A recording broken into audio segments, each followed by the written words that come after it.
So as we're getting ready to hit this ready button, I had an extremely educational day yesterday. Tried to force some color combinations away from black-blue to sort of contrast it with the times when we forced black-blue.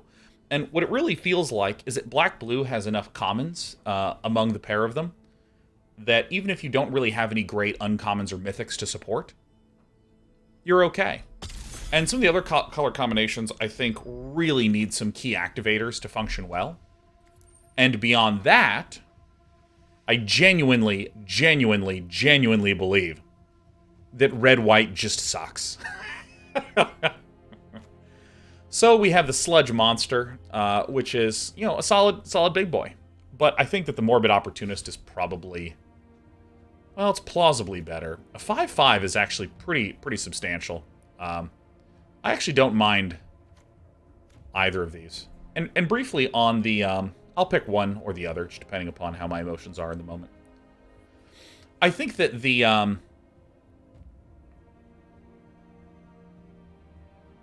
red-white feels like red has a has an identity crisis. Because, like, red feels as though it has vampires to activate the vampire archetype. It also has some combat tricks, and some general red things, like steal your stuff effects. Then it also kind of has this spells matter thing, the spells matter quality to it. And I think that all in all, it feels like it's pulled in so many directions. And white feels a little bit the same. But, again, I think that, like, my assertion is that I think that we need to be aware that black and blue have enough commons that if we don't have some key uncommons, it's okay. We can make something amazing work. But the other colors really kind of need some key payoffs. And I, watched some Paulo Vitor Dama de Rosa. Did a little bit of draft study last night. It's really interesting. There's this idea that you've heard me talk about before that I sort of have not mentioned in the last few drafts that I've done. By the way, I'm just picking the Dreadhound. It's a large, strong, game-ending, powerful card. It's just really good. A 6/6 for 6. It's a little on the pricey end, right? But anytime anything's happening, the opponent's just losing life.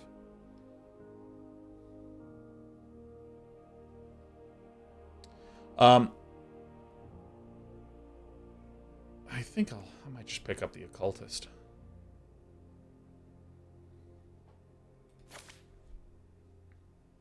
Anyways. We could also get the Deserted Beach, but I don't know why we would ever splash for white. Anyways. There's this thing that we've talked about before about the idea of archetypes and stuff like this, but I want to not use the word archetypes. I want to not use that word to not conflate it with anything else. Maybe I should actually get the Shadow Beast sighting. I think I'm going to do that, actually. It's important, I think, to think about what is the destination of a particular draft. And what do I mean by this? Well, if I'm black-blue, I understand that my general technique to winning is going to be to flood everything with card advantage. It's going to be to have cards like Baithook Angler that's a 2/1 that can trade, and then I get a 1/2 with flying. It's going to be something like that Morbid Opportunist that I passed up. Something like this. That can just get me a lot of cards. That's the destination. A deck with a lot of card advantage. And, if I'm understanding that some real power spikes exist in green around things like Shadow Beast sighting and so on, I can build towards something. Because if you know these combinations and these destinations that you're trying to get to, I think I'm probably just going to get... I think I'm just going to get the Baithook Angler. I think maybe Overwhelmed Archivist is good enough.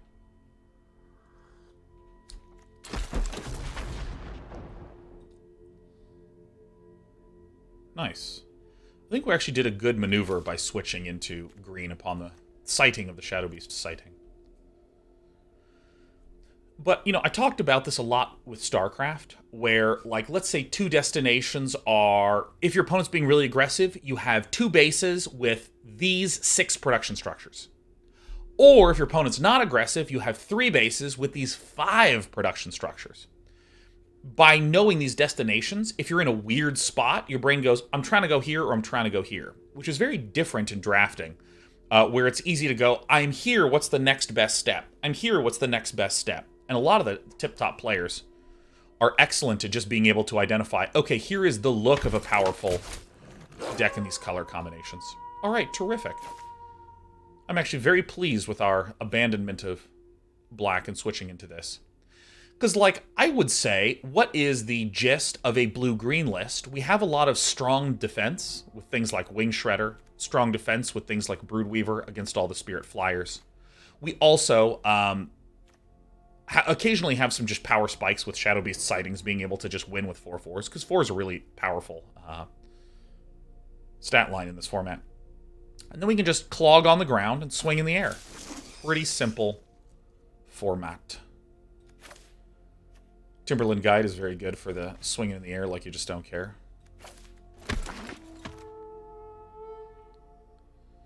I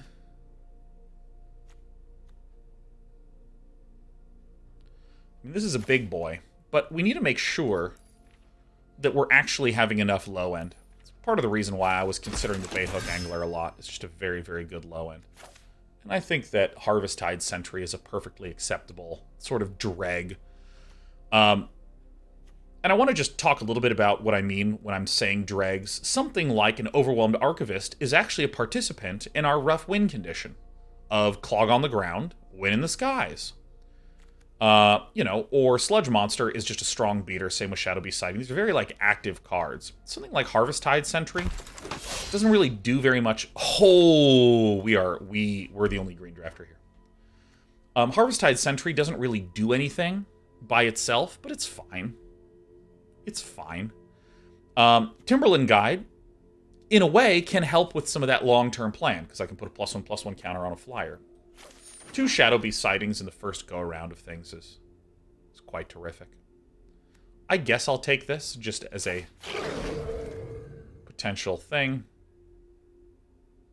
Might of the Old Ways is a potential thing.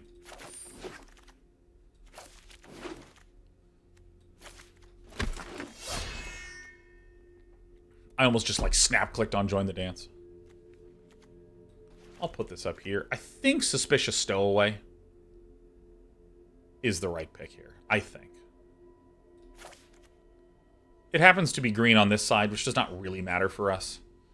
I think the other excellent cards here would be the Falcon Abomination. But I think good old Boat Dog is what we're going to be going for. This card is quite good. Hey, Zachrath, happy 86 months. Happy 86 months anniversary.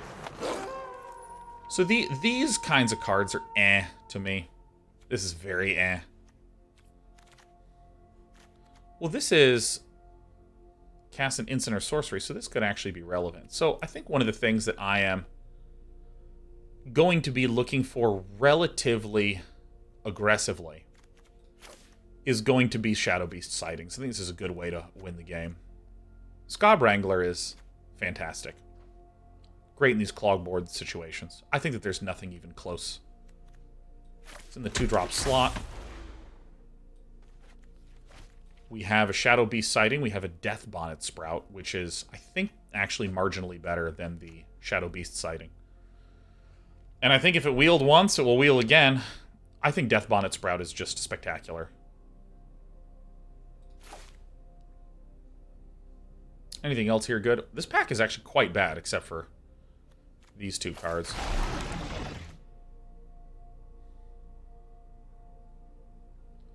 There's a Play with Fire. We have another Harvest-Tide Sentry. Tireless Hauler is very blah. But I think I'll probably pick it up. I'm starting to get a lot of low droppies. I'm actually going to peel cards a little bit proactively here. I'm not over the moon about this guy, but he's okay.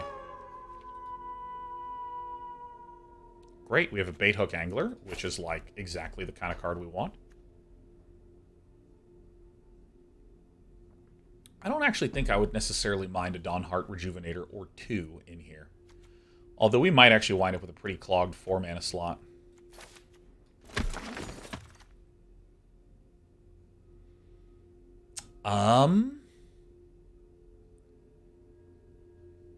I think I'd take the Contortionist Troop, but I gotta be honest, I really like the Bait Hook Angler.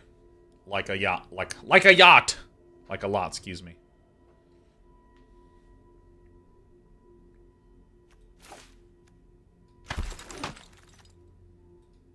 Perfect. Dawnheart Mentor. Yeah, I think I'm the only person in green at this table.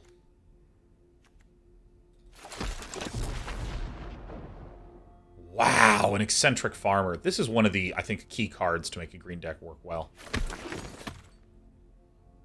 We have the Wolf, and assuming we're the luckiest boy in the world, we'll get a Shadow Beast sighting right here. I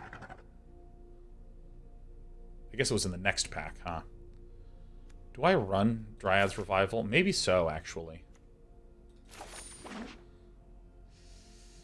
So we probably don't need this Unblinking Observer. We probably don't need this Harvest Tide Sentry. Probably. Again, I'm sort of excessively cutting at this point in time.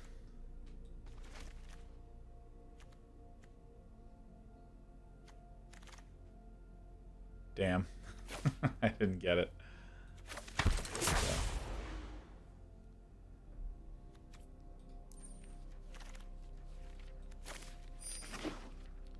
I think I want as many...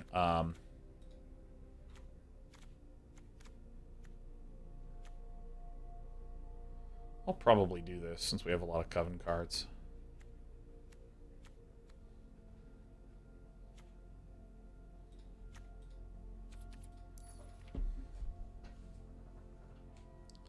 Enough playable green to be mono green. Though true, I think that Bait Hook Angler, Scab, and Suspicious Stowaway are just so good. Do I want another one of these? Maybe, actually.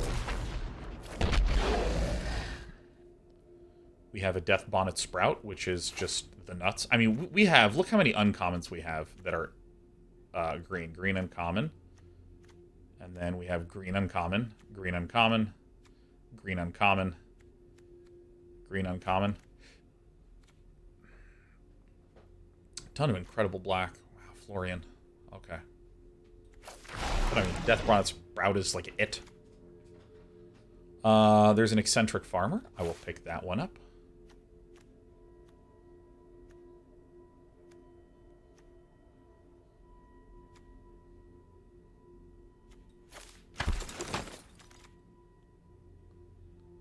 Well, we have a Falcon Abomination. We're little... No, I think we're actually... This is actually perfect. Our deck's awesome. +1, tap 1 target creature you control. Great. I mean, another Simic uncommon. I mean, this is just panning out. Straight up. Does green removal exist in the format? I've not seen any. There's one. There's one. I'd like to give a little pat on the back to myself for...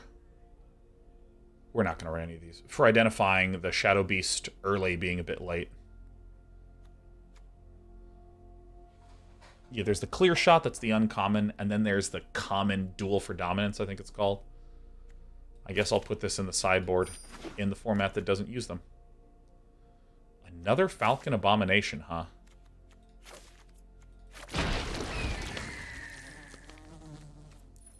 I mean, this is very nice. Contortionist Troops probably up here. We really don't even have any bad cards. This is, I think, one of the reasons why green feels so weak. Tapping at the window is not very good. Path to the Festival is not very good. And because we have these not very good cards... Oh my goodness. Because we have these not very good cards that eat up slots in common, I think it's very, very easy to just wind up not getting things that are more useful in this format. Like a Vampire Interloper is a common that is amazing for activating the Vampire decks. Because, you know, all the Vampire decks say things like, I might actually run this over the Harvest Tide.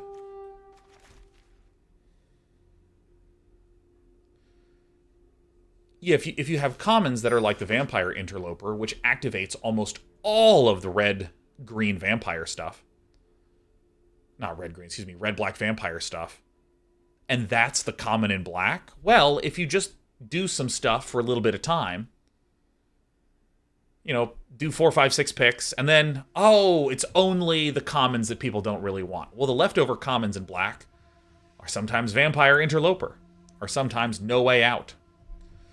There are these things that feel very relevant.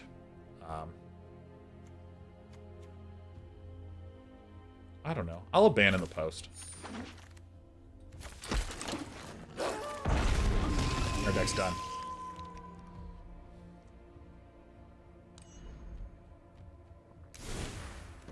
But I think that there's a lot of commons in green that are like the weird ramp and weird flashback cards that no one really wants to use.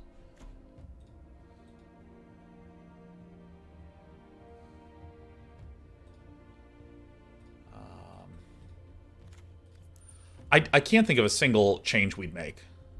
Like, if I go, hey, what about the 2-drop slots? Are there any different 2-drops we'd want? We have the Bait Hook Angler, Scab Wrangler. We have, like, a crap ton of creatures. We have 20 creatures.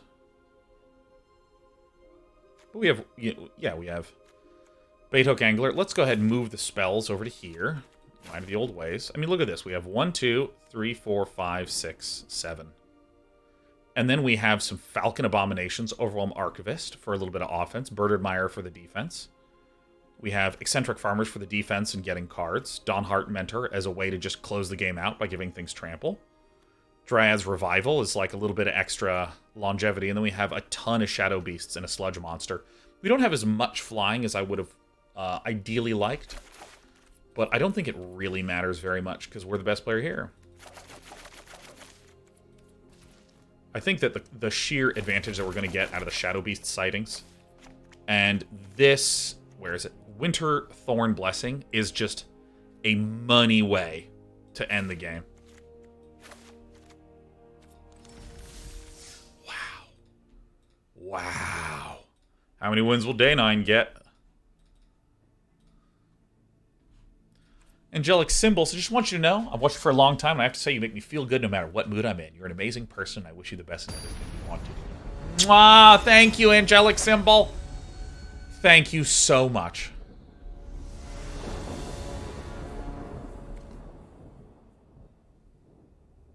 An amazing draw. Eccentric. Farmer.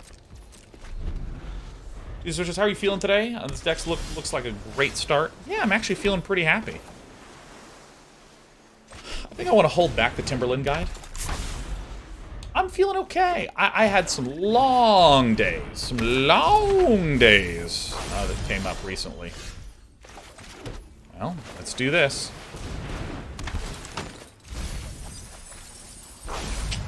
Well, that stinks, but that's okay. We got the Bangler.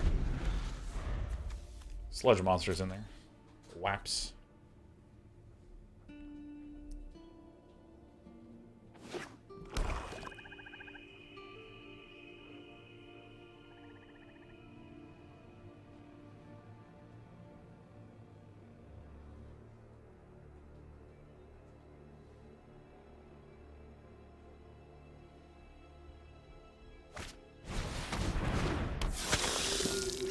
Sure. Ah, that's a good one to get.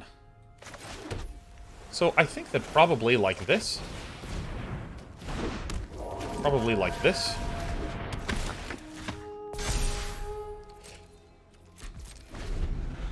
Tap down some things coming up.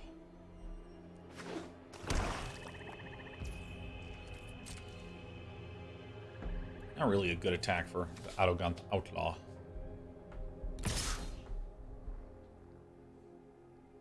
Big no attack coming in. No blocks.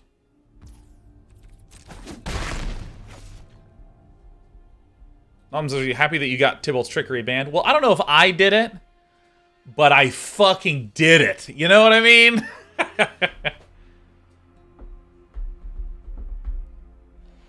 Yeah, Tuesday Twitch, I'm doing all right. I'm doing all right.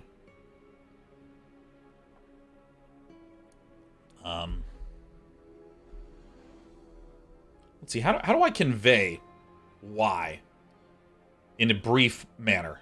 Going against the lifetime of habit in my career and taking a really long time to say anything. How do I take not a long time to say something?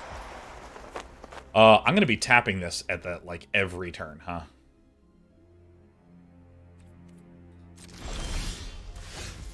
Shadow Beast sighting is a good one.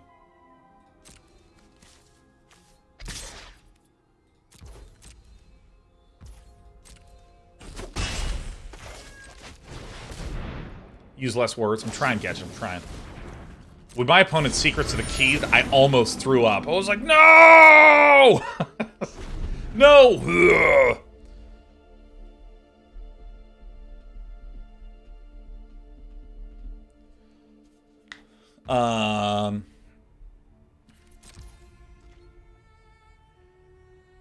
Use this tap, tap, tap.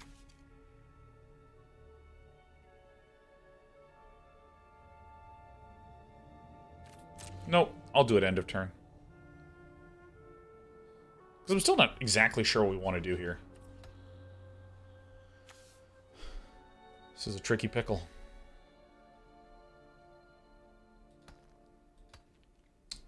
But I'm working on, you know, I've been talking a little bit about like things like Gauntlet, working on little game projects like that.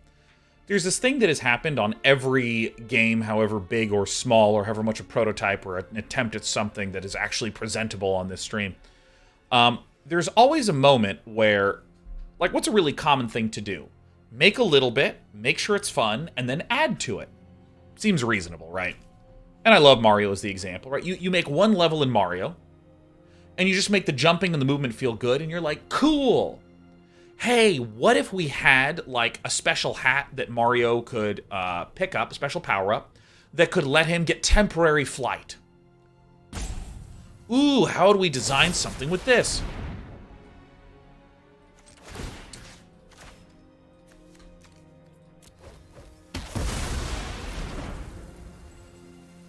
Or you can imagine,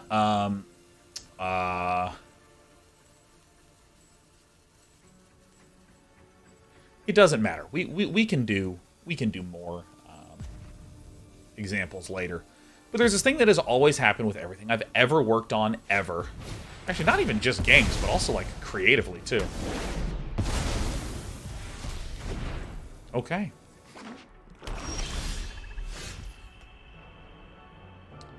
You know, I think we actually want the Overwhelmed Archivist.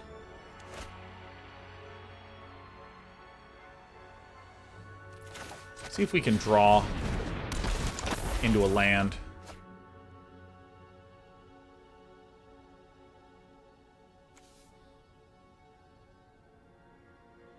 We have a lot of card advantage right now, huh?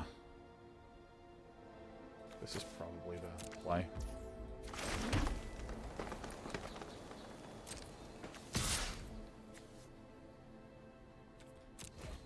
I think this is good. X equals 1. It's farming time.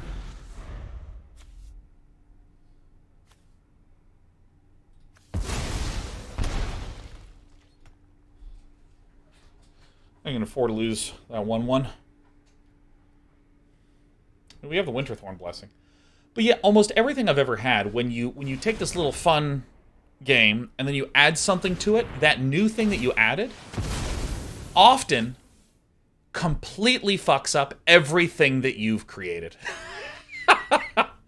Completely ruins every damn thing you've created. And I think, like, a simple example is, let's imagine that we were making the card game Hearthstone. And we had creature combat feel pretty good. And we went, okay, we want to really focus on creatures entering the battlefield, dying, triggering things. That feels fun. Let's add spells that you can cast and not just creatures. Day.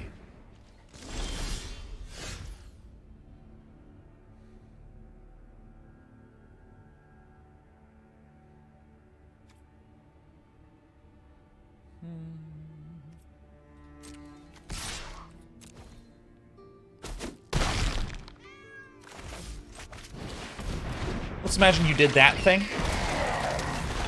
You might wind up having to completely rebalance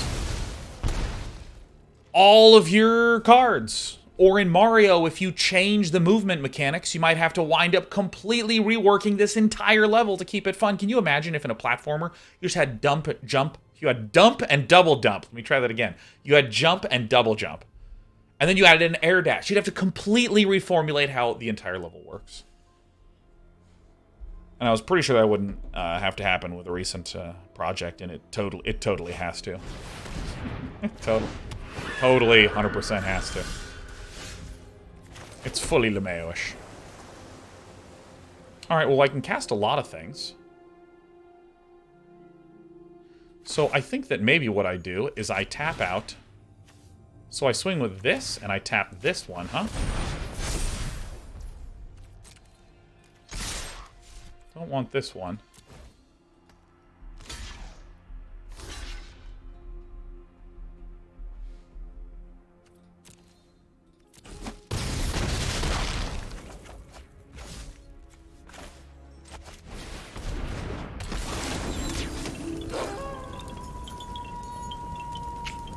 Ollie this.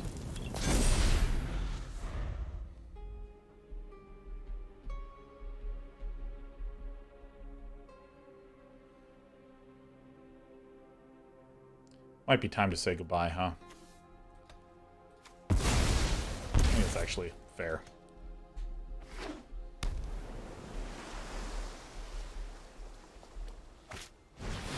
Lost Coven? I don't think we lost Coven. Right? I think we're fine.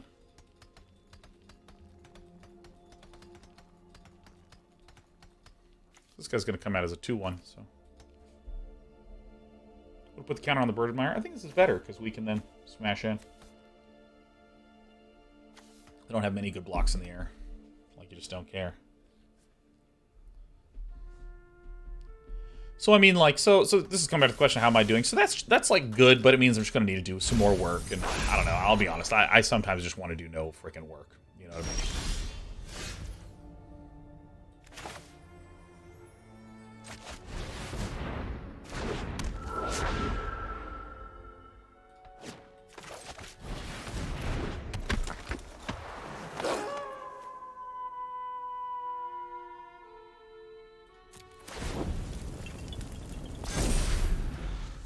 I want to split the difference between our two friends here.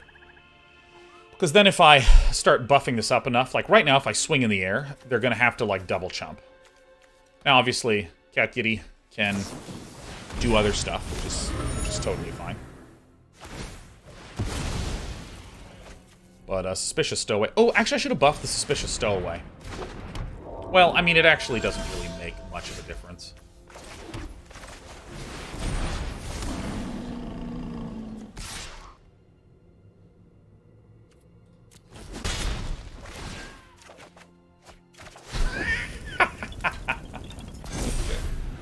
Well, Suspicious Stowaway can't be blocked. That's really good.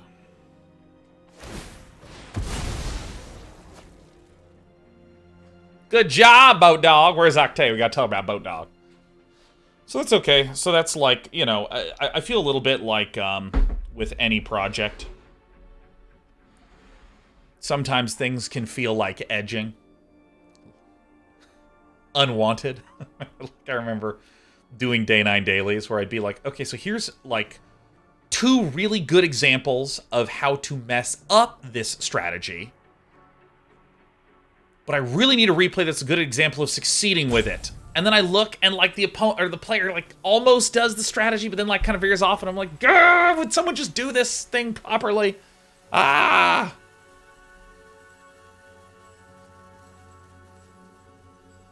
It's incredibly tilting. But that's fine. I'm excited because I'm going to go to tasty dinner tonight.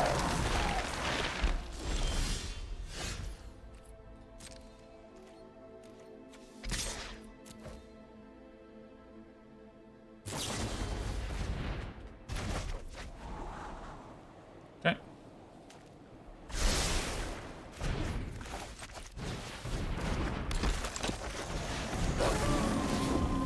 All right. Tasty dinner. Oh yeah, tasty, tasty dinner. So that's I'm gonna be doing that. I am excited to be drafting today.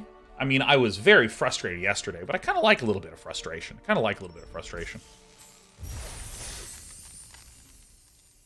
And actually, I think that's a good way to contextualize, like, you know, some basic stuff with the gauntlet. It's a little tricky. It's going to take some time to rework some stuff, reconfigure some stuff. Then it's going to be fine.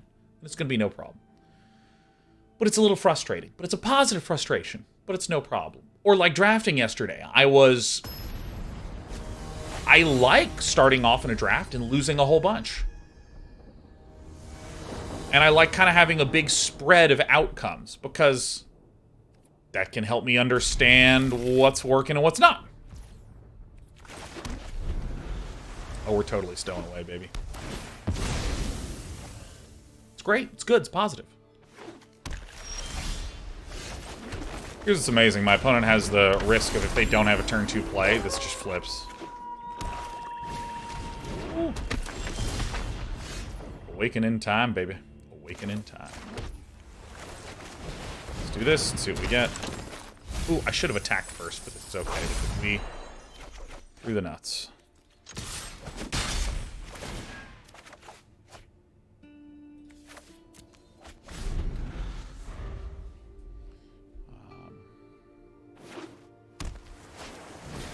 But again, you know, it's a little frustrating, but that's okay. That's okay. Everything is all right. Things are going good.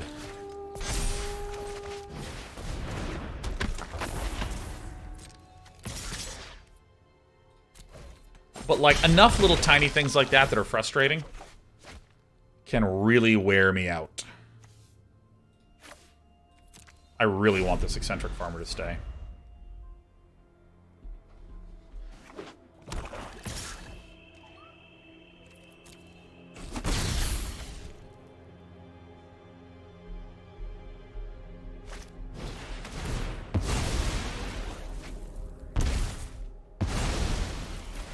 Look at us, getting rid of problems.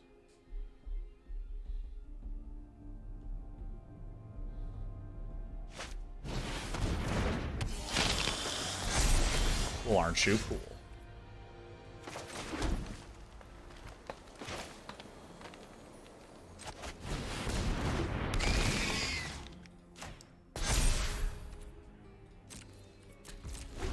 Alright. That Ecstatic Awakener ain't gonna be flipping anytime soon. Uh-oh. Uh-oh. It's Horde Dog. Ow!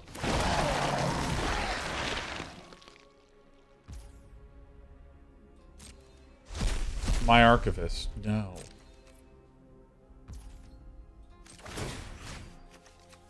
Doesn't really matter.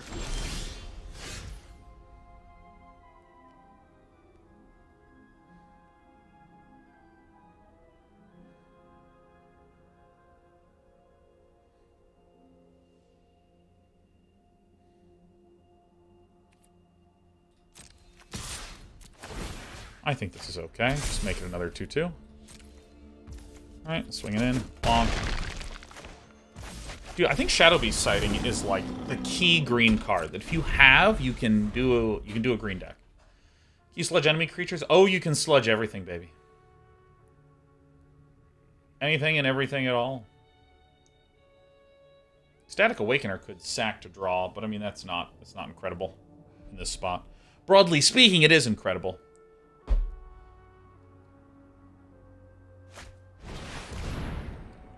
Welcome. Welcome to the search party.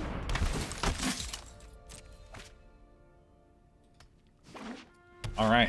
Really good stuff.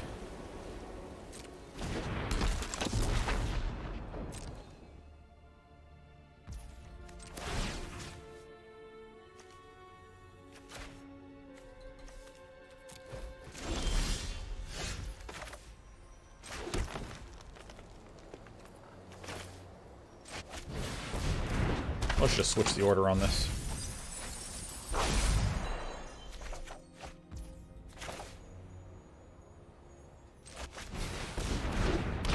So here's a question.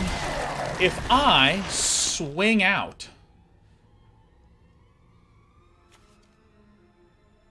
Like, if I swing right now...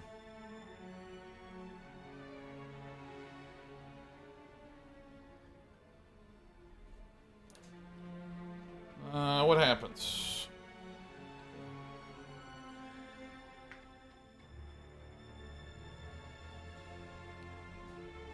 If I tap this and swing, I can swing with both of these.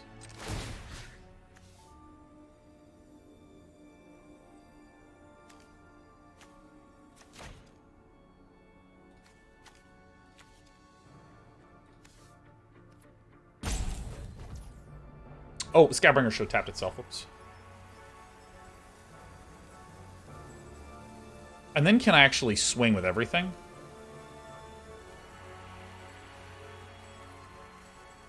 So I just want to look.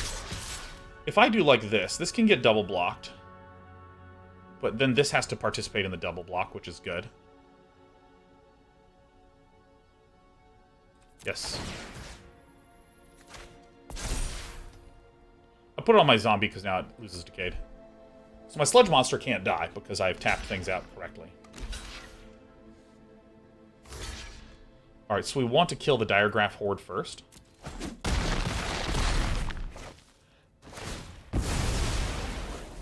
And now my opponent's at 4, which is good because most of my things deal 2. What's Day 9's favorite color? In real life or in this game? Because my favorite color is the Day 9 yellow that you see up in the top right. Never has a game, or excuse me, a color had as much meaning. You got it. Yeah, kill the smallest one. So we right now have 6 attackers and they have 3 blockers. This is going to need to be like a lot of stuff. In Magic. Probably one of red, green, white right now. Dude, please. Hit me. So now everyone has 2 blockers. Unless it's like Meat Hook Massacre, I guess. Ow. Oh.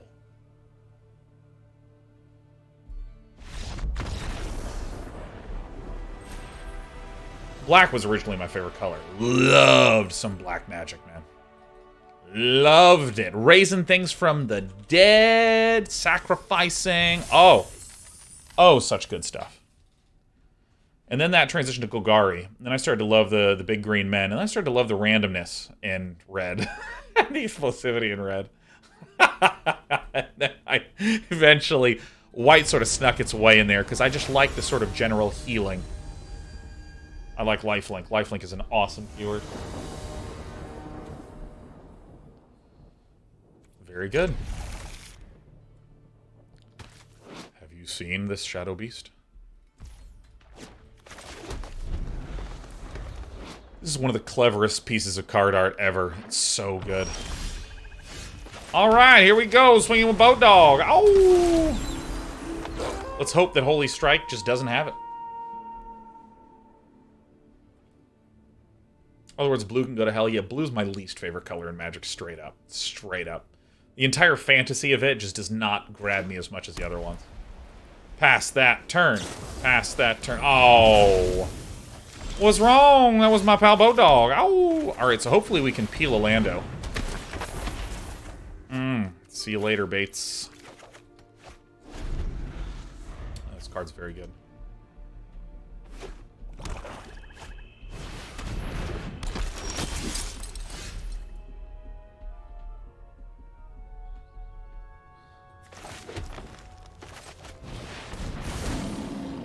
So I think I actually don't offer this trade. A Day 9 of old may have offered that trade, but not the new, spirited Day 9.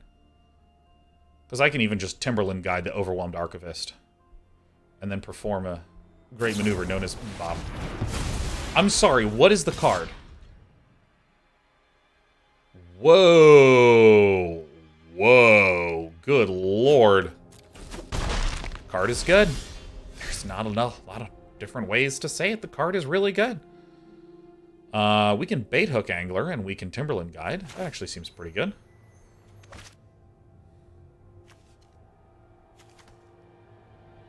Also Death Bonnet Sprout.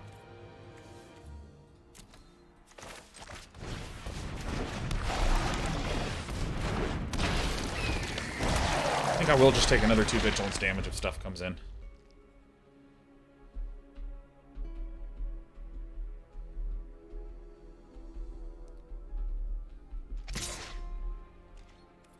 We just accept it. Because again, I think the Timberland Guide on the Overwhelmed Archivist... It will roll.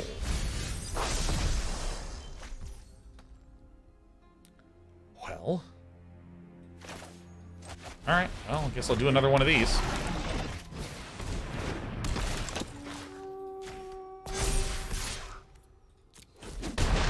See, I think we're figuring things out a little bit. At least in the blue-green colors. I watched a little Jim Davis this morning, who does a great series called Bronze to Mythic, where he creates a new account called Bronze to Mythic, and then just drafts until he hits Mythic.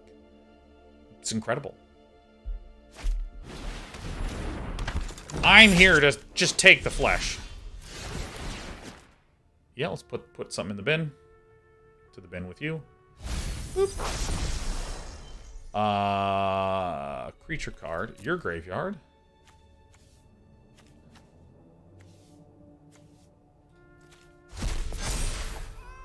You love to see that shit. You love to see it.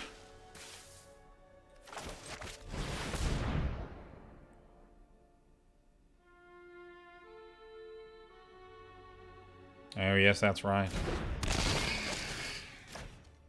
So I don't see a reason to swing out. I'm gonna make this a Decayed guy. Keep sending in the sky. Because these Death Bonnet Hulks are they're just gonna grow. And Holy Strike has already used 2 removals. Probably has 70 more. Graveyard Trespasser. My Bangler.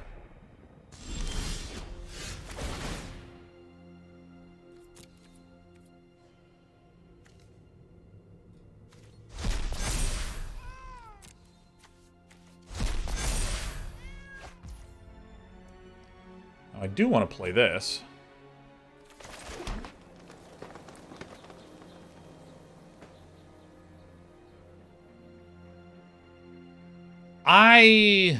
Huh.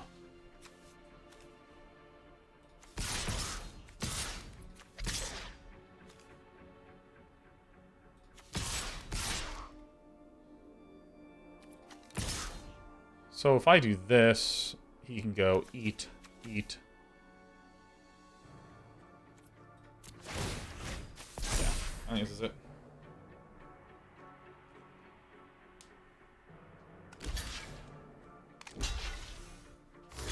Yep. You are more than allowed to do this action.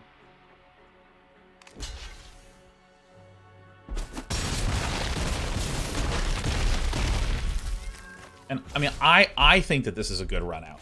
I think this is a good run out. Because remember, if my opponent decides to bring back the Morning Patrol as a flyer, when I swing the Sludge monster, it turns it into Sludge and it falls. Dog Lover says, hey, Day 9, I was wondering who you predicted to win TI this year. I didn't really predict, but, I mean, PSG LGD just looks disgustingly good. Oh my god! Oh my god, they look so good! Ugh. Sludge, sludge, sludge it up. Total Human TV says this deck is singing. Well, again, I don't understand all the possible destinations for deck, but I think that with blue-green, I understand that Shadow Beast Sighting is a very cool card. A cool card, that's a stupid way to say it. It's a very strong card. It's a very, very strong card.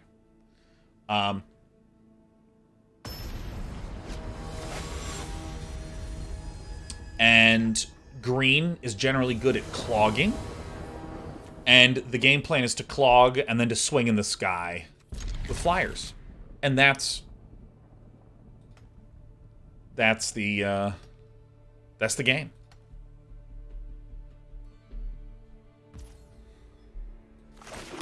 So the fact that I have a plan that I'm working towards when I'm drafting, that I can see, oh, all right, if this happens, and this happens, and this happens, then we can get to this location. Makes me feel quite confident. What do you mean by clogging? The simplest example that I can think of a clogged board is I have a 2-4 and my opponent has a 3-3. I can't swing because it'll do nothing. They can't swing because it'll do nothing. It's clogged. Sure, I'm in Martin Dota. I have not played ranked Dota in probably 3-4 years. So I truly don't know. I like to keep it that way, dang it.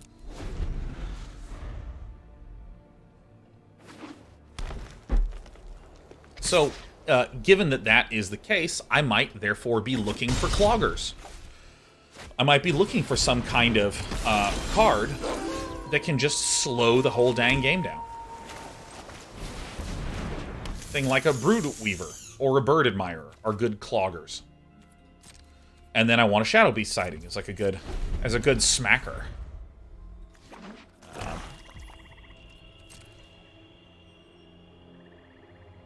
No good attacks for villain.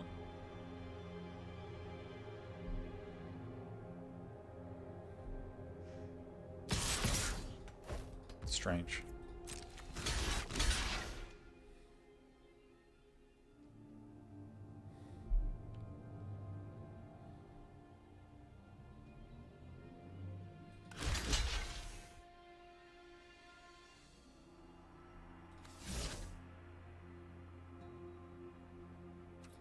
I'm just going to do this. I don't really know the combat tricks very well. Because if it's a Blade Brand, okay. Hurts a little bit, but okay. We get a 1/2 out of the Broodweaver.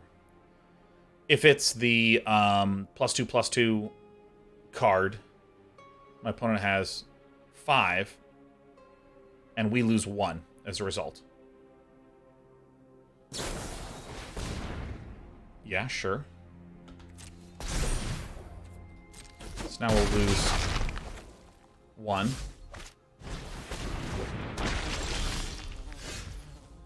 And I think that this is okay.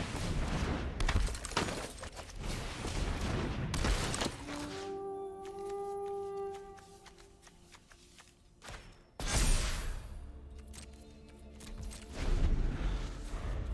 think it's okay. So yeah, like, again, if I'm blue-green, clog the board, get in with flyers, and there's a couple key green cards like Shadow Beast Sighting that I'm always going to be looking for. Nice. Well, what about if I am blue-black? Okay, well, my basic plan is card advantage and grinding someone out.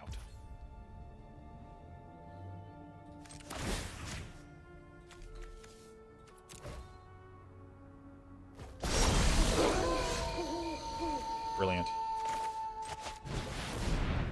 Card advantage and grinding someone out, right? Seems good to me.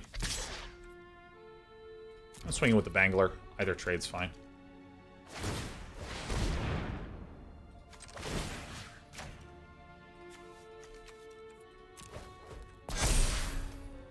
Forgot about this. I deserve it.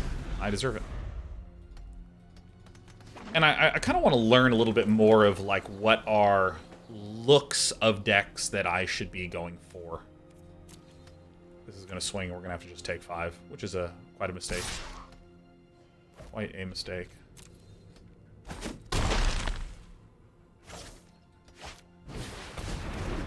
Maybe it was better to let it die. I don't know. Alright, Hobzobble. Alright, let's slow this down. Bird Admirer.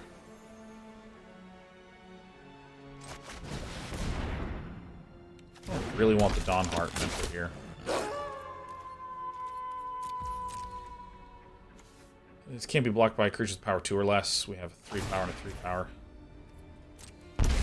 This is annoying. I don't actually know how I'll be able to deal with this one. My opponent gets enough creatures, we just lose to the zombie.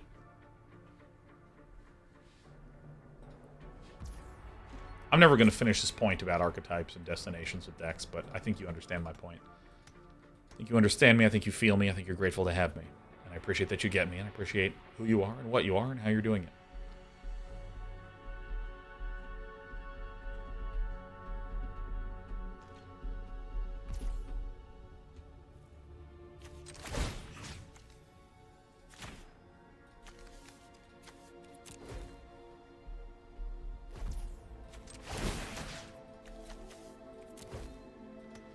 Look, it's me, nighttime. Fuck yeah, this is good shit. Do this.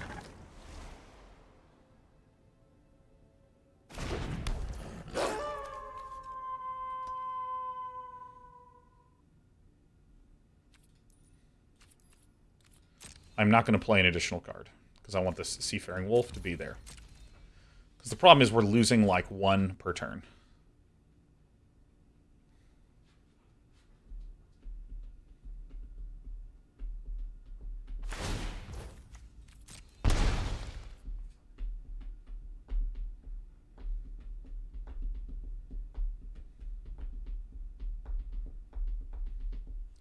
Do I have any life gain in this deck? I'm trying to think. I think I don't have a single life gain. I don't even think I have a single way to deal with the Siege Zombie. No, Sludge. I have the Sludge. That can deal with it. That can deal with it.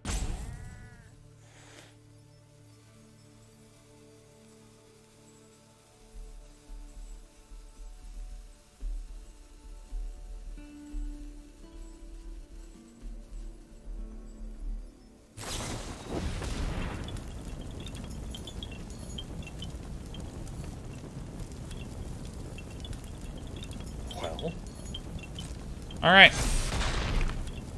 Let's just get Blink Dog back next turn. That seems like the play. Dude, I'm gonna lose to a fucking Siege Zombie. This is some bad stuff.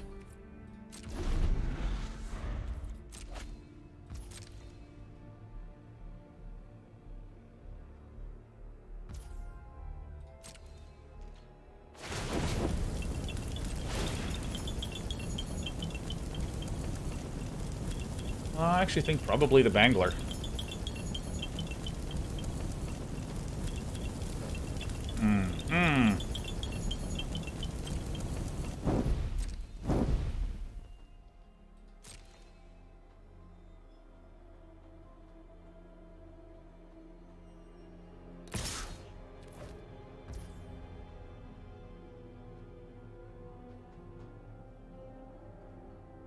Yeah, I think I pretty much have to block this.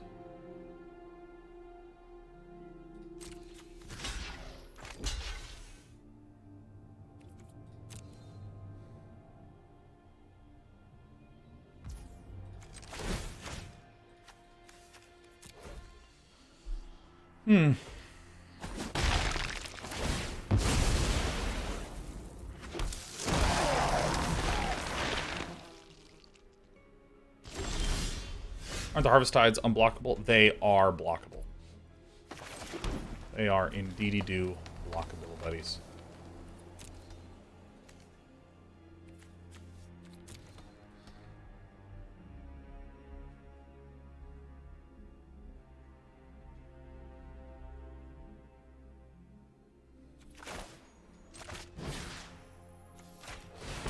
Again, I think that this card is going to do wonders for me.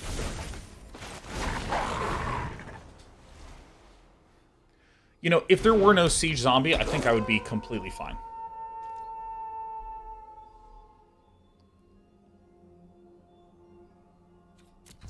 And for this reason, we actually have to go super defensive. We have to go super duper defensive. No. Alright, so we're on, like, pretty short clock. Because this is going to eventually be doing 2 damage and stuff.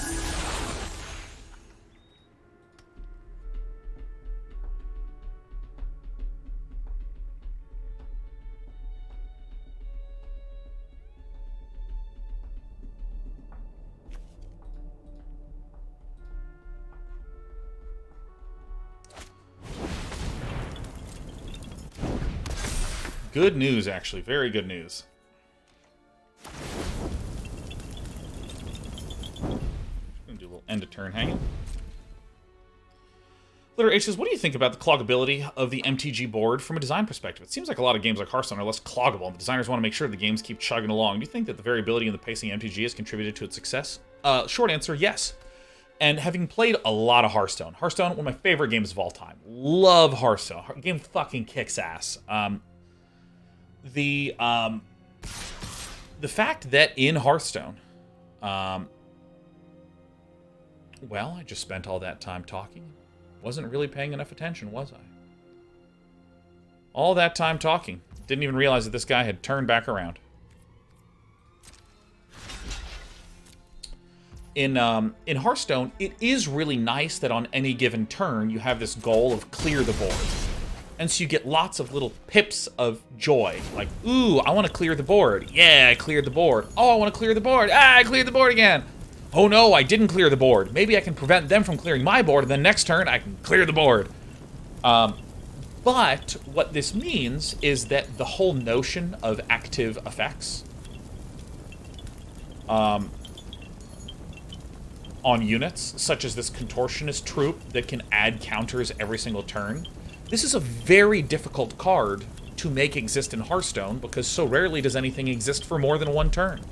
So it greatly constricts the sort of scope of how interesting an individual unit can wind up being. Okay, so we are dead unless we draw exactly.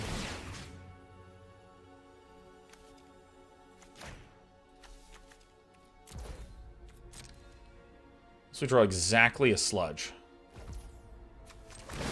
Even then, I think we're dead.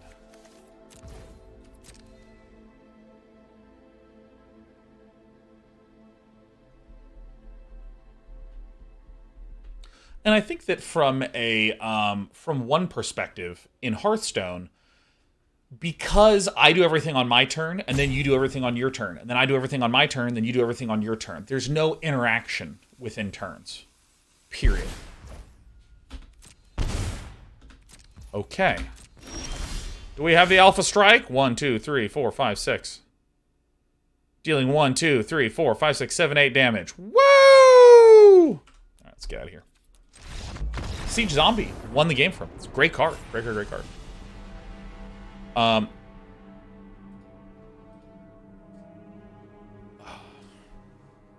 Allied Russian says Sludge would make those troops even bigger, though. No.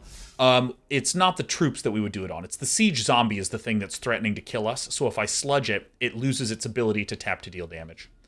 But in Hearthstone, there's no decision that I make on your turn and no decision that you make on my turn. We just take our turns independently. And of course, if I have left creatures there, you have to consider what I have left for you on your turn. So there's interaction in that regard, but there's not the direct form of interaction that you have in Hearthstone.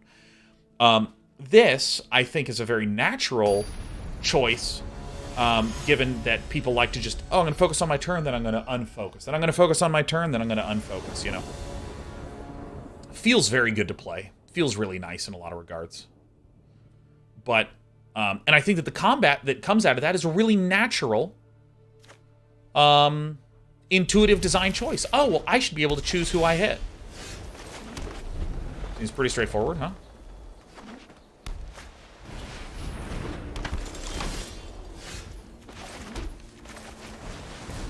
Alright, seems pretty natural to me. Oh, please do nothing. Please just do nothing. You know I want you to do nothing. Yeah, I hate to see it. Alright, well. On we go.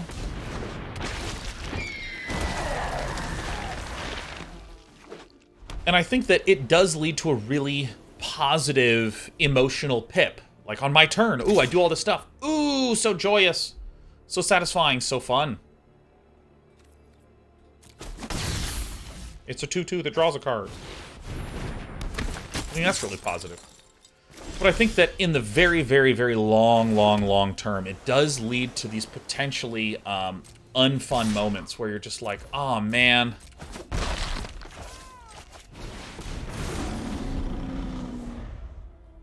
There's nothing I can do, or all the design feels a little shallow, and that sort of thing. Flesh Taker. Flesh Taker with Beloved Beggar is actually a synergy I did not even think about. That's really great.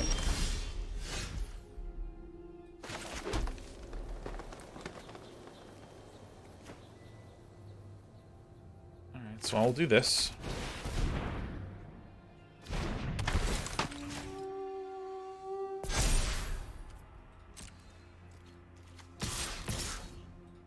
So 1, 2, 4, 1, 2, 3. So whomever we wind up casting it on is good for us.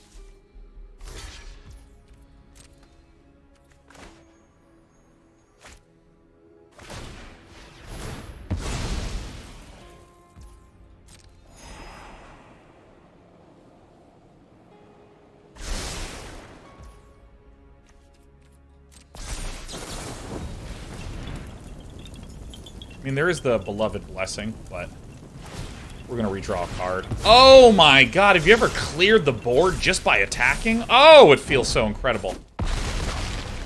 Oh! Oh! Oh!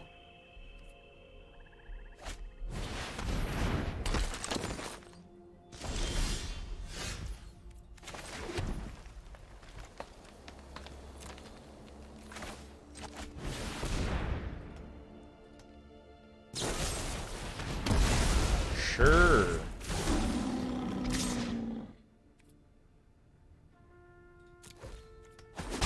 Getting in my extra damage. Highbind says interaction creates complexity. Just among key cases, I think in Hearthstone complexity it actually reduces complexity. The ability to clear the board so much keeps things simpler across the entire game, but makes each individual turn more complex. You're both saying the same thing, because I meant interactivity in the form of you and I responding to our stuff on each other's turns. Whereas in Hearthstone's case, because you can't do that. Oh, and look at this. Look at this. You beauty babies already sorted it all out on your own. You're so fantastic. Is there a flash creature that can threaten either of these? I think the answer is no.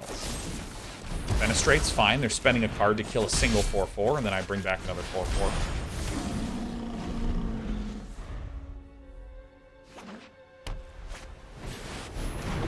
I'm sorry. What?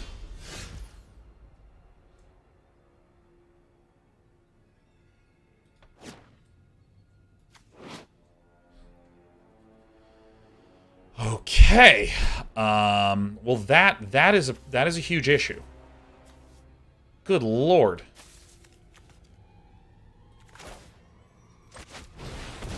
I mean,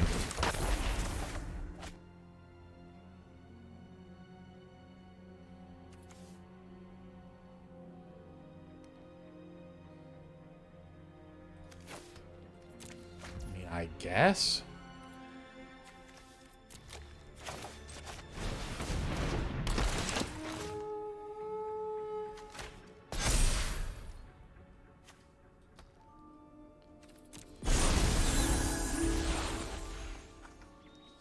Yuck.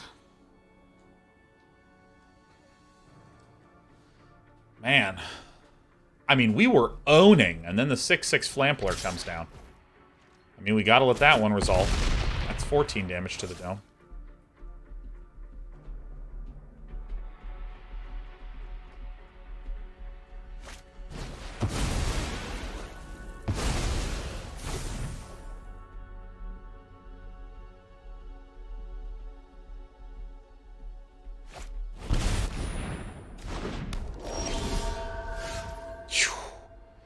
Oh my god, yeah. Oh, dude, yes. Get out of here.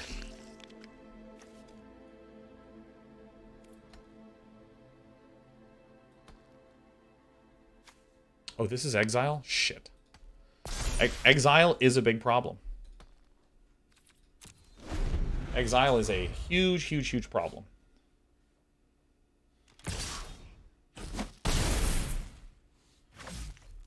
This is sack a non-land permanents. They could technically sacrifice this. They could sacrifice one of these to pick this one off.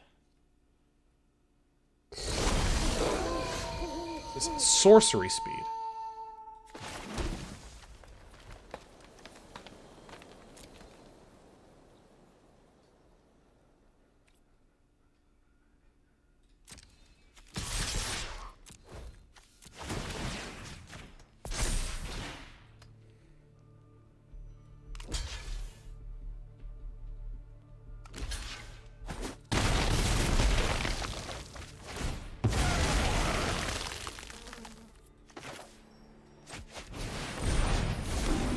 Did I win?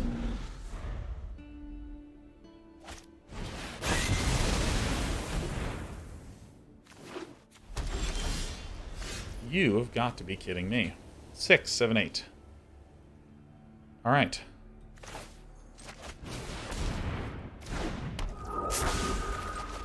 I mean, we're still going to be able to win.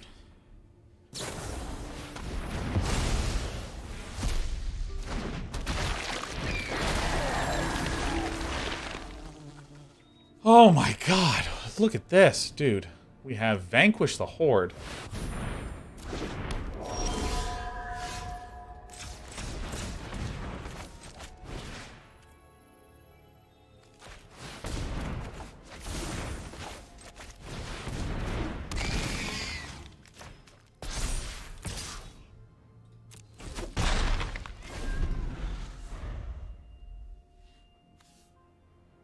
gain any life? No. So, I mean, you can sack this to kill this. Or if there's a creature, you sack the creature to kill this, and then this becomes the 4/4 again. Man, my opponent has a good deck. I think our deck is great, but I mean, like...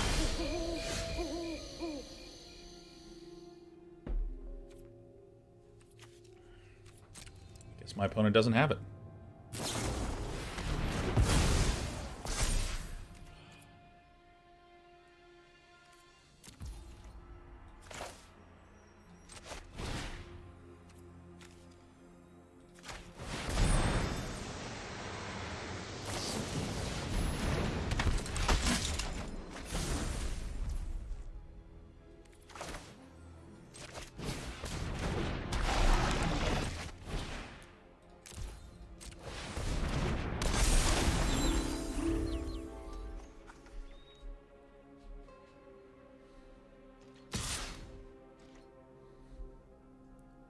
That's vigilance? Gross.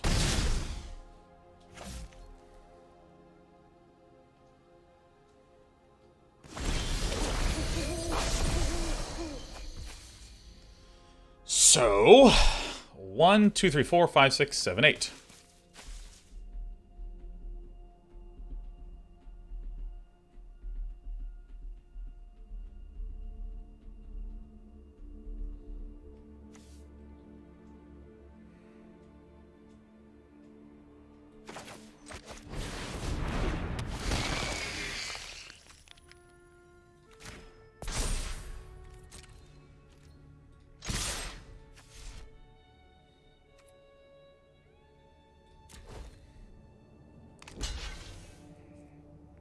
Bye.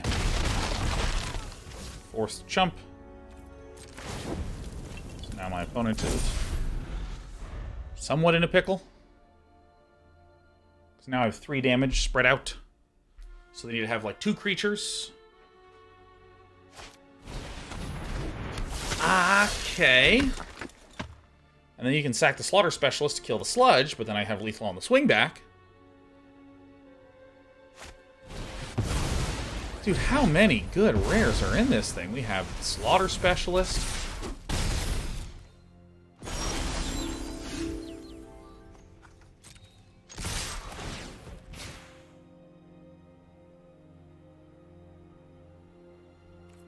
I mean, basically, it's just the lifelink spell, I think, is the only thing that saves. Oh my god. Oh my god.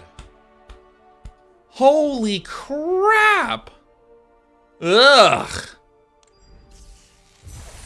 You know all that stuff I just said about Hearthstone and interactivity? It's way less stressful to just watch your opponent OTK you than to be in a situation where you hope your opponent doesn't have the thing. Woo! Well, it looks like my technique is to get the Suspicious Stowaway on turn 2 every time.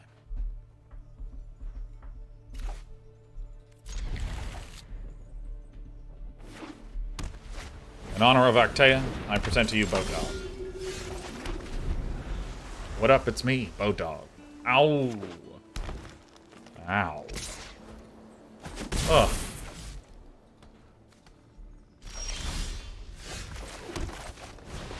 What up? It's me, Bodog. Ow. Ow, my face. Ow.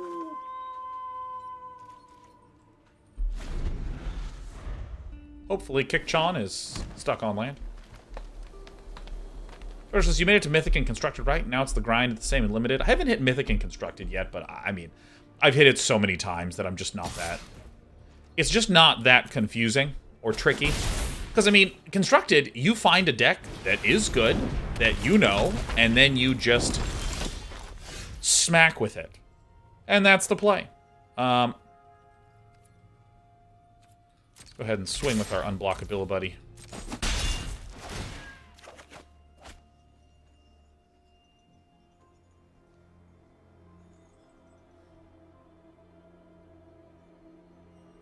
Dude, I have nothing but extraordinary amounts of Gaius. I think Might of the Old Ways is actually going to be excellent here.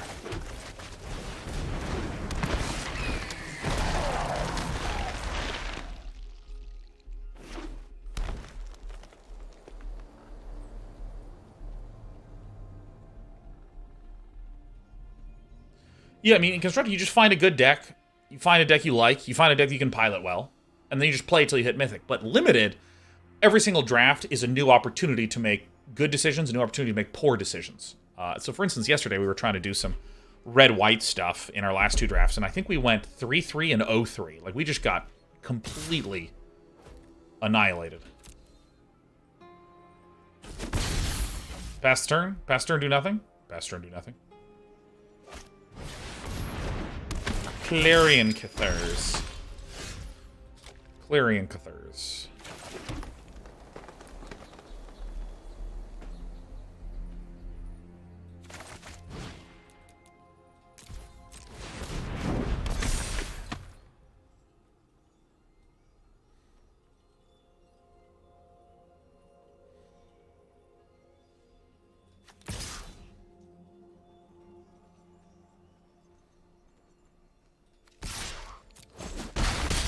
I'm actually quite concerned.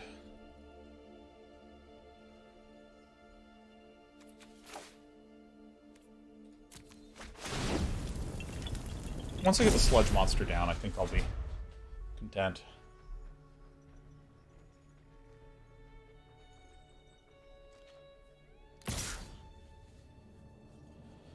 Kitchon has a bit of an issue in that the very moment that they don't cast something,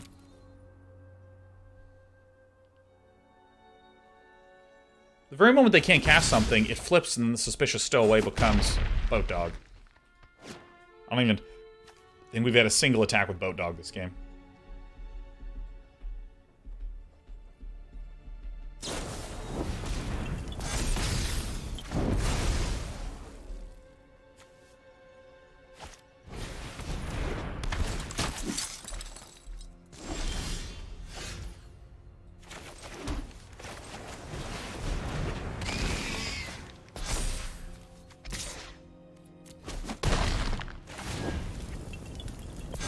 I mean, very linear play. So we might have asked ourselves a question, why put no counter on the Suspicious Stowaway? It's because the Suspicious Stowaway is a huge threat in and of itself. And so if I put a bunch of counters on that, and they have one true removal spell, we're kind of screwed. But if we sort of spread out the threateningness onto different cards, it becomes very challenging for Kitchon to do very much. 1, 2, 3, 4, 5 mana on the opposing side.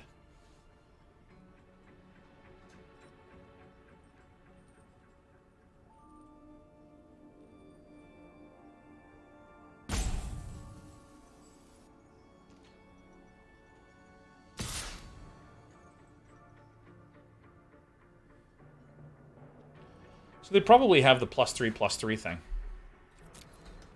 If it's a human, give it +3/+3. Has first strike. I can think of no other reason.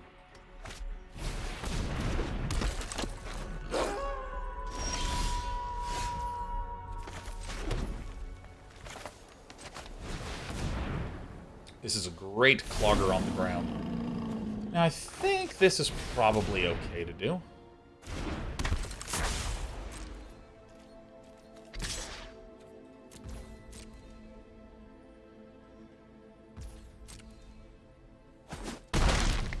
Kind of simple place. I think I maybe stop putting counters on now. Start instead doing something that's a little bit more defensively counter-focused.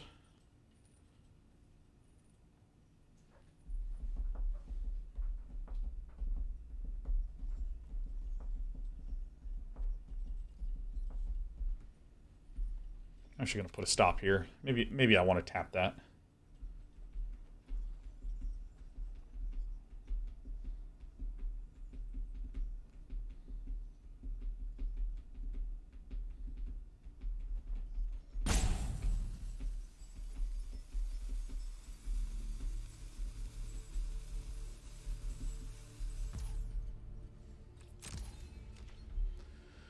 Do I want to tap stuff? I don't think so.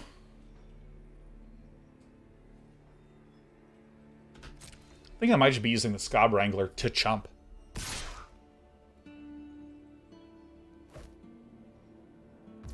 They don't have enough to do anything notable. they could do a combat trick here, which I think is fine. They don't have enough to do this. This is 6 mana. Right. But why would they swing if I had a sludge monster? That is a 5/5. Got it. That's probably why.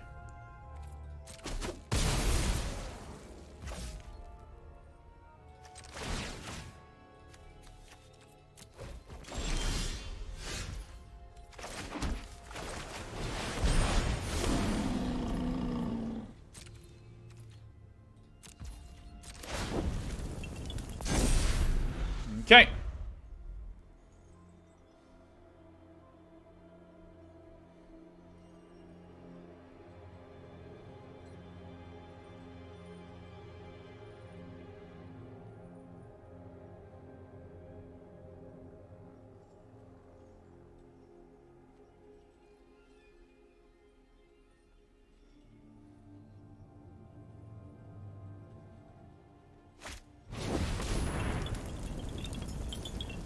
Holy, that's bad news. Bad news all around.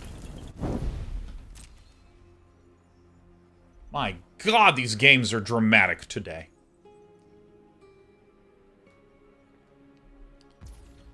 Single Shadow Beast sighting in the bin. This is really good. It can put more Shadow Beast sightings into the bin. We actually have a good amount of discurb. Okay, nothing. Nothing. At all. Okay.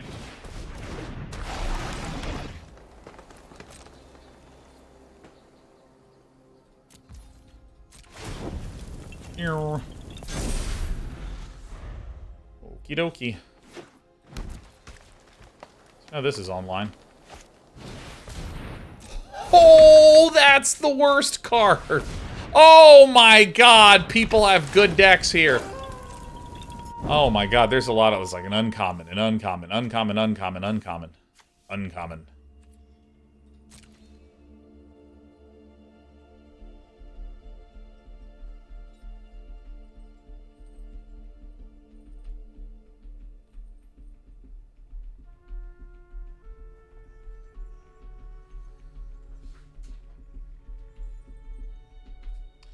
Like Eccentric Farmer could have found a gosh dang spirit. Swing out math is for blockers. Unfortunately, my opponent has more creatures than I do, so that's basically that. You're tapped, baby.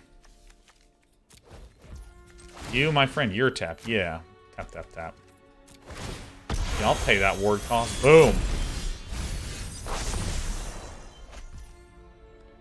Shadow Beast sighting is okay.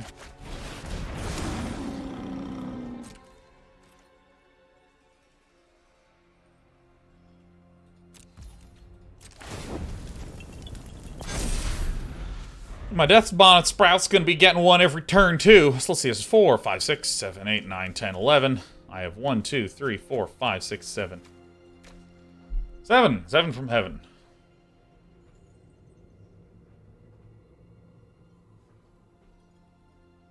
Does drafting an MTG have a similar pattern to Hearthstone? Yeah, I mean, Hearthstone Arena, I would consider to be very barely drafting. Very barely. I think we just die on board to a swing. Because this is 1, 2, 3, 4, 5, 6, 7, 8, 9, and 13. And this is 1, 2, 3, 4, 5, 6, 7, and then soon 8. 13 minus 8 is 5. 5 of them dealing at least 2 damage, and then you buff one.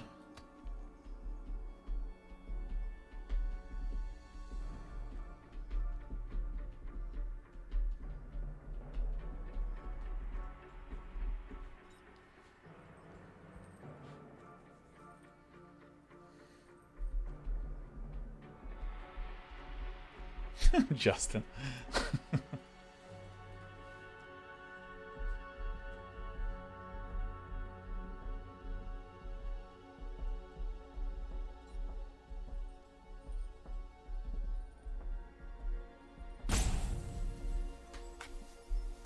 Yeah, I think Villain's got it.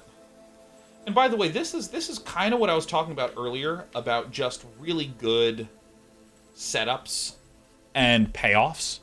Because I think that, for instance, if you have cards like, like Join the Dance to be able to summon these humans, Clarion Cathars and Join the Dance are setup cards, and then Dawnheart Wardens is a payoff card.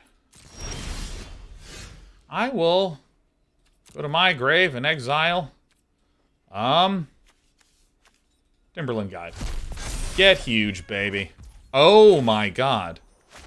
No, that still doesn't do it, right?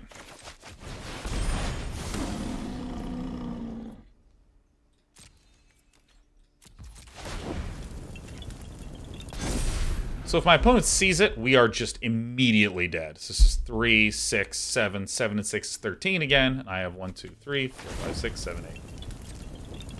So what happens is they have a bunch of... yeah. I mean, that's alright. My opponent had an absolute monster deck.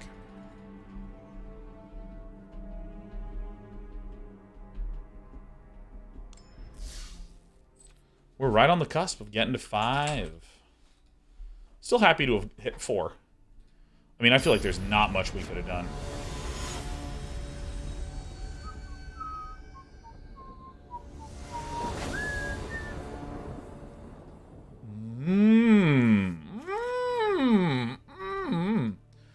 Do we get any removal? We have no removal. We have no removal at all. We have a lot of things that tap, and we have a lot of, like, longevity. But green-blue really doesn't have very much removal. It has Clear Shot, which is an uncommon. Then it has Duel for Dominance, which is okay.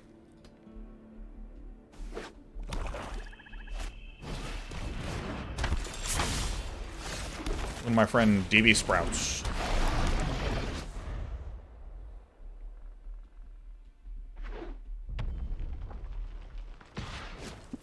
Oh. Yes. Nice. Scob Wrangler. I'm gonna get the Broodweaver.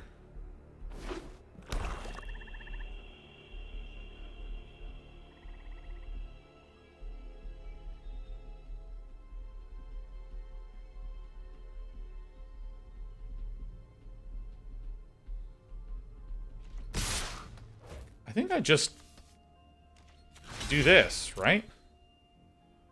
I know Scott Wrangler is good in these really long games for tapping things out, but I think that that's a perfectly fine trade. You can have the Voldaren Ambusher. Yeah, it's perfectly fine by me. My opponent has 2 cards left.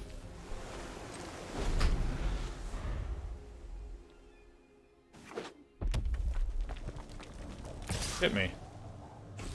Unless my opponent has, like, a bomb in hand, I don't see a way that we lose this. Broodweaver is really good. 2/4 with reach, that when it dies, it makes a 1/2 with reach. Great defensive card. Great clogger.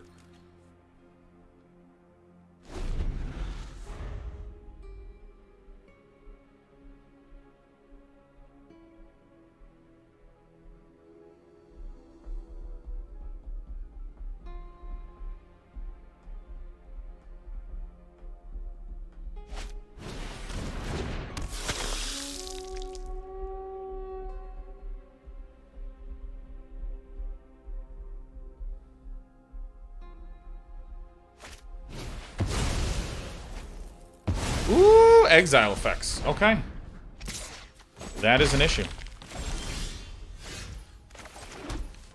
It's no problem at all. Not even a little bit.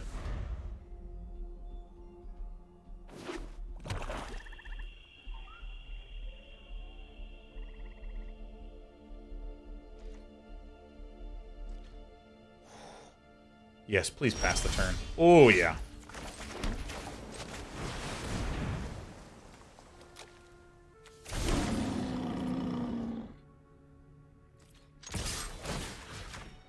This guy's gonna have so much sludge. Yeah, 2 sludge counters.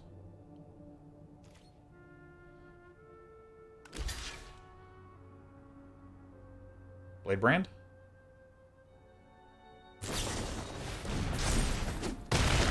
first strike.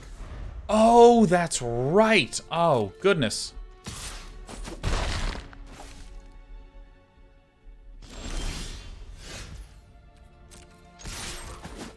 Alright, why can't I hold all these Shadow Beasts? Linear plays all dang days. The Vampire Interloper is going to struggle to outrace us. Struggle quite a bit. Reduces the clock by a turn. That's good.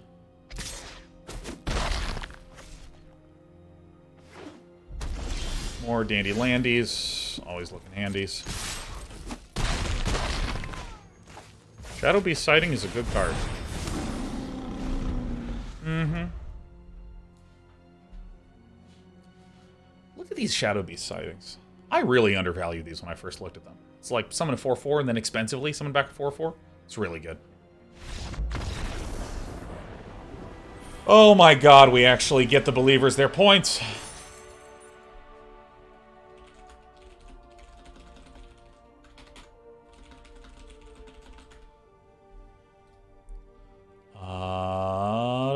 I'm a believer. We get it. We get 5 wins. I had a 4/4 and a 4/4, and I swung and did 4/4 damage. 4/4 to 4/4 to 4/4. Let me use the restroom real quick, because let me tell you, with all that tension, I really got to clear out this bladder so we can pound more coffee and water.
Dude, can I just say again, I don't know how many of you have dogs, but our dog loves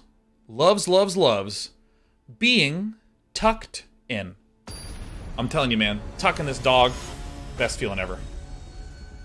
Tucking this dog, best feeling ever. Tucking this dog, greatest feeling of all time. She loves just being all cozy-wozy. Alright, I think this hand is not good enough, because we just don't have any turn 1, 2, or 3 play. Better.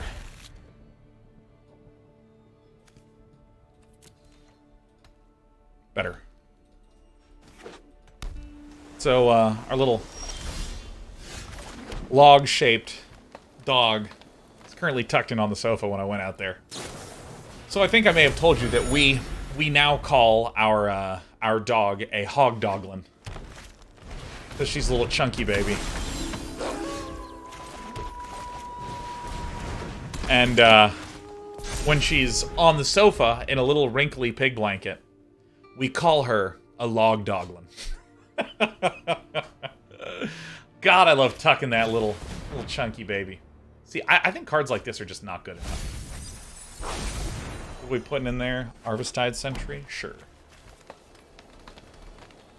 Lux NV says, first time in the chat here. Been watching your content for a long time, Dan, and thanks to whoever donated a sub to me. Hey, it's a treat to have you here. We are certainly in high spirits today.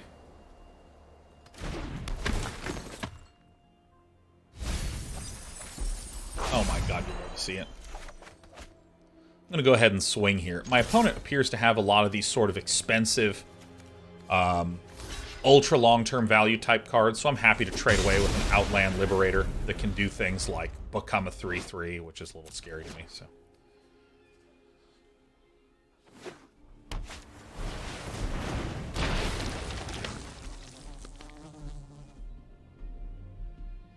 Lux Envy's first streamer I've watched to read my username correctly. We love reading names correctly on this channel. We care a great deal about pronunciations. We are Pronunciation Nation. What a great sensation. Scutagium says lies. Well, yeah, I gotta be honest. I explained to you that I knew I was pronouncing your name incorrectly, but Scutagium is just so much more fun. Gamer of Sir says so many white names, or am I just glitching out? Yeah, especially that bug is really obnoxious if you use a white background. Because I use a black background, so if everyone's name is showing up as white, it's fine.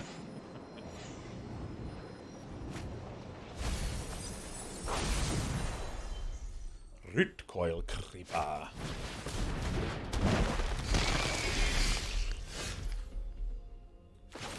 Alright, so let's do one of these. And then let's this, and then tap that. So it'll be tapped for 2 turns, yep. And we just do some absolutely smashing maneuvers.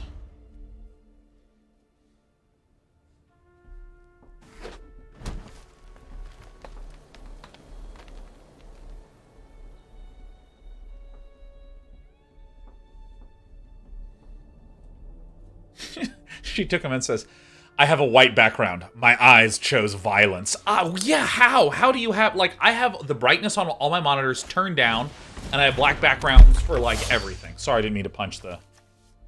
I didn't mean to go punching. We'd be harvesting.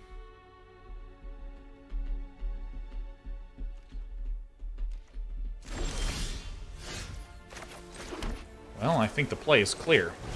You, and then we tap you.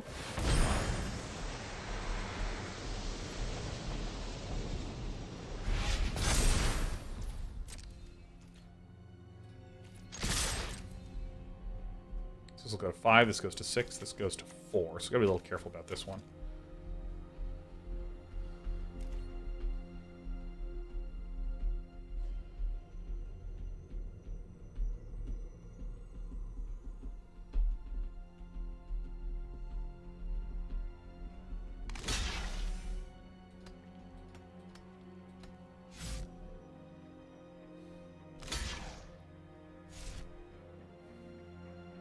Oh, you love to see it.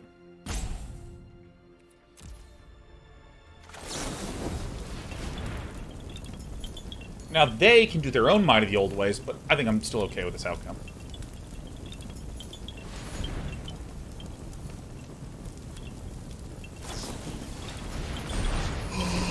Oh, we thought that could be a possibility, but I just never thought it could actually be so good. Bang, whatever, bomb. I never thought it could be so amazing.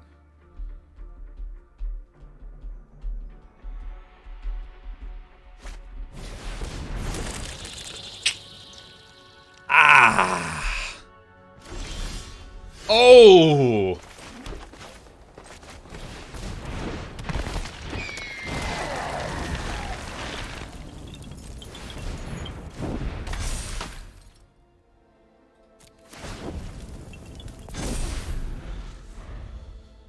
Alright, one Fingy has just a ton of mana.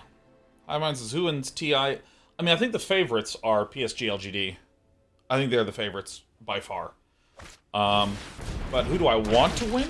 I mean, it's Team Secret. If we're being honest.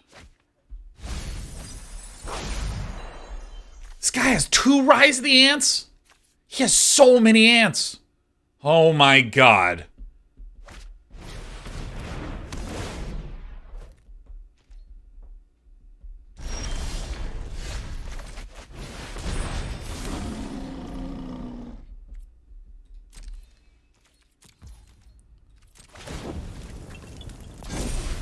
Yeah, I maybe needed another Locked in the Cemetery, something like this. Because now I'm going to lose. Now I'm going to lose this. Now I'm going to lose. And I think that one thing that I learned here is that Secrets of the Key might make a lot of sense in a sort of stally green list. To just make enough card draw opportunities.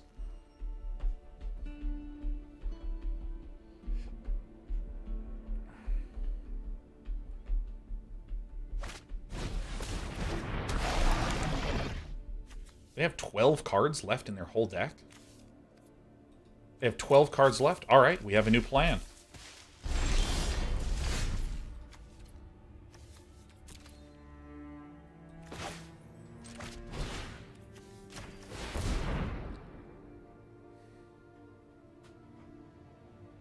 Crundle says, I love you, Day 9.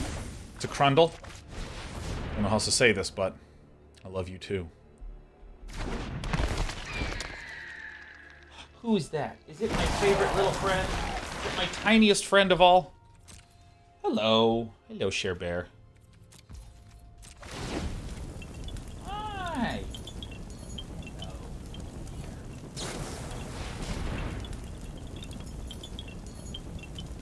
Memory Deluge.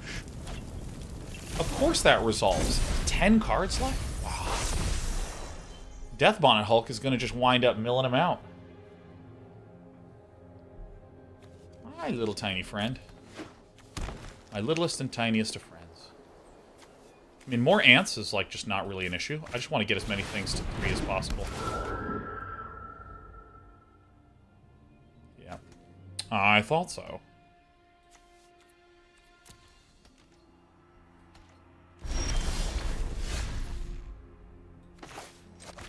I don't know what I would Dryad Revival for, so I'm just going to chill.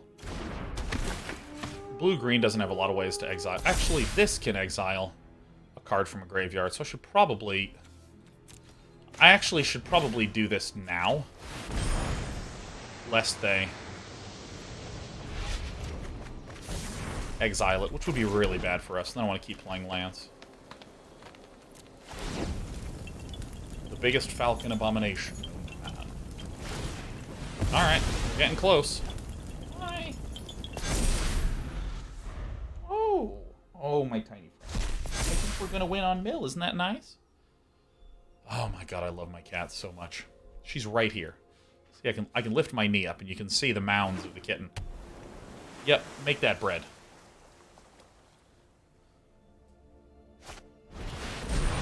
Terrific.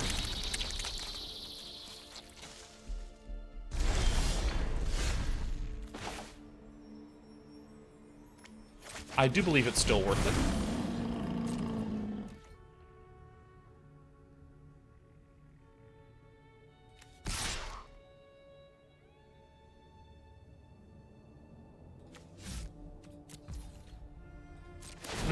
I question that decision that I just did, but...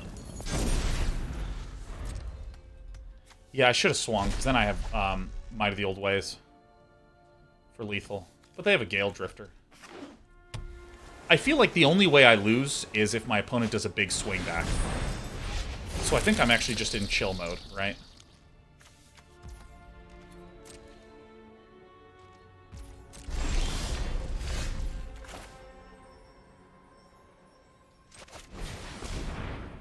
Okay.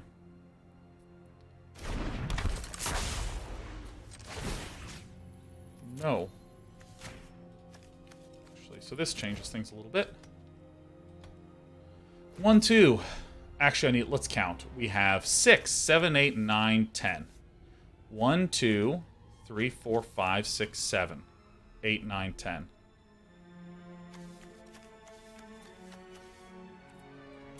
No. Shouldn't do it, huh? Should not do it. Yeah, that's a mistake. That's a mistake.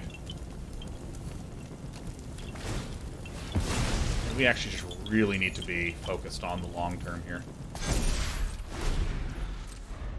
Because they're going to need to do just a big, ugly swing out at the moment here. So as long as I'm one larger than pretty much everything, then I can tap down the grower.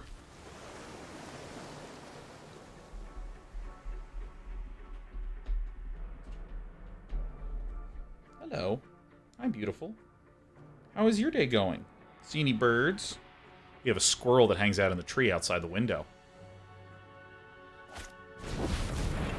Candlelit Cavalry is a bad one. Bye, sweetheart. So we actually need to tap down one of these things on...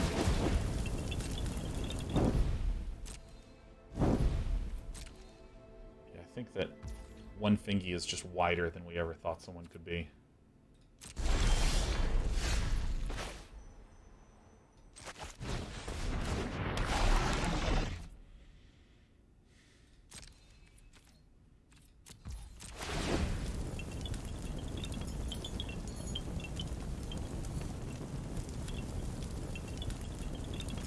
Oh, this guy.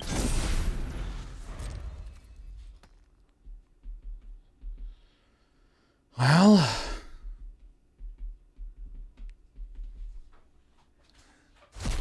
I think I may have done this wrong. I think I may have needed to be swinging with the Falcon Abomination. But again, my opponent is just very, very close to death.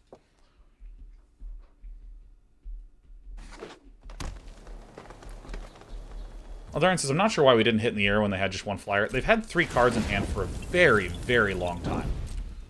And this makes me leery of doing anything that would reduce my total number of... Well... That's what we're worried about. This doesn't have trample, huh? So, eat an ant. Eat an ant. Trade with Candlelit Cavalry. Let's trade over here. Trade over here.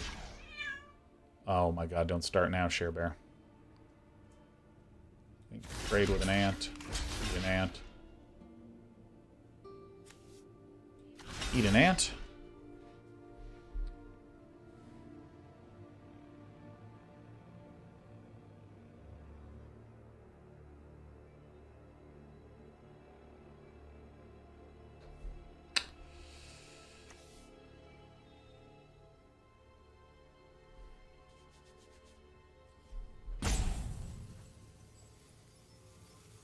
One, 2, 3, 4, 5, 6, 12, 14 damage.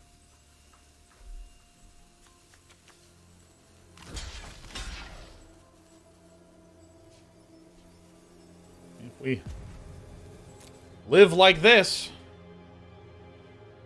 there's gotta be some spells cast. All right, cool, nice.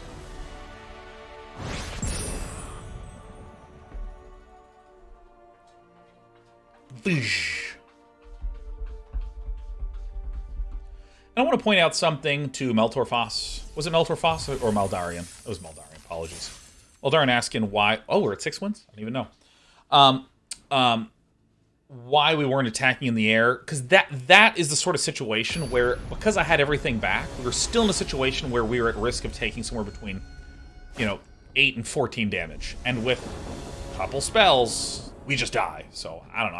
I got very cowardly. So I think that Sean is a coward / genius is maybe the proper answer.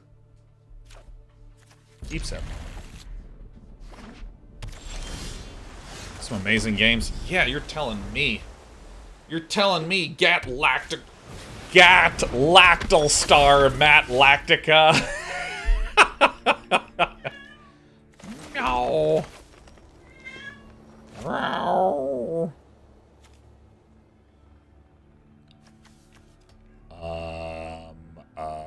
Yeah, I think I should do this and just don't.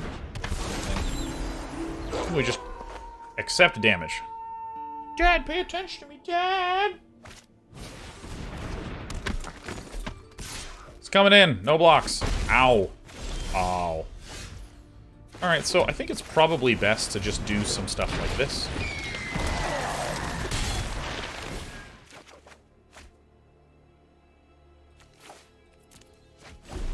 Having this in the bin is nice for when we get one of our eccentric farmers later.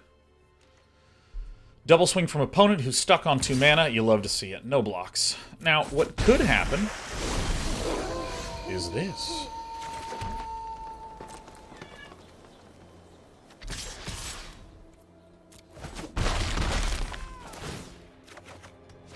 Alright, so, I mean, we're going to do the very basic play. We're going to play the Bird Admirer. This can counter a non-creature spell, so I want my opponent to be tapped out before I Shadow Beast sighting it. And also, this comes out as a 3/5, so it's good anyways. Falcon Abomination. I think the play is pretty clear. We do this. Let me see what we get.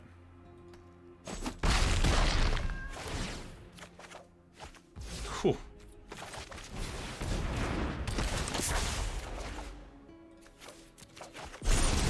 I want all the rest of these.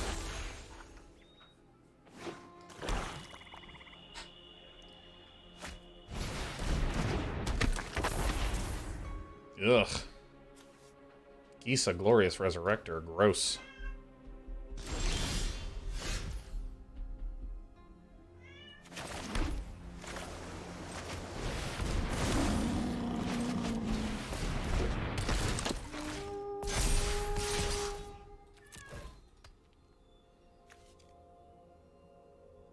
Does fire him up with Decay, which is nice.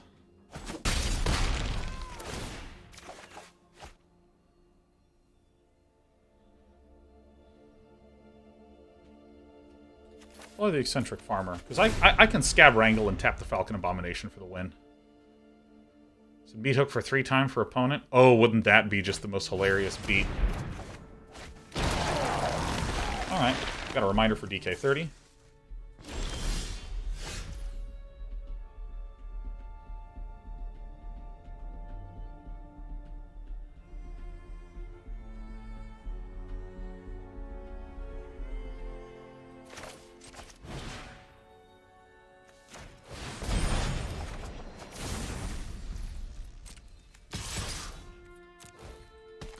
Same ol', same ol'. Alright, we're getting things removed. Probably drawing and discarding. Sure, Shadow Blue Sighting seems fine. I'm gonna play Scab Wrangler and tap out any defender they have. Was this just a clean and easy final win?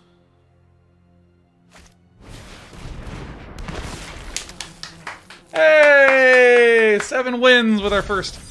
I believe you had exact lethal. Well, I don't actually know how to read, so it's gonna make it way harder.